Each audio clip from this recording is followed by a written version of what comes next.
Welcome to the Genius Factory. Enjoy the video. You begin by powering on the Neato and opening the Neato app. This initializes the radio and prepares pairing. Make sure your phone is on the same 4 GHz network because many Neato models only accept that band. Once done, put the robot next to the router, about 3 to 5 meters, and confirm battery is above 50% so setup won't interrupt. Now select Add Device in the app. Follow prompts until the robot blinks to indicate it's ready for the next step.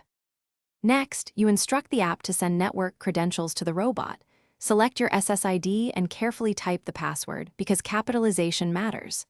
If the app asks you to join a temporary Neato AP hotspot, accept and let it return to the app automatically. This is how credentials transfer. During provisioning, watch the status but be patient. The robot configures network settings and downloads small updates. If progress stalls for more than 5 minutes, keep the robot powered and retry the app's. Finally, verify the Neato shows online in the app and that maps or status sync. This confirms a stable link. If it does not, first reboot your router and the robot, then repeat the pairing.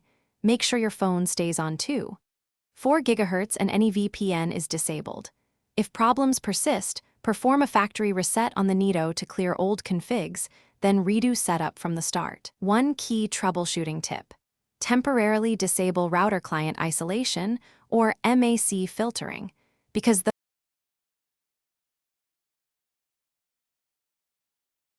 Thanks for watching. If you found this helpful, don't forget to like and subscribe.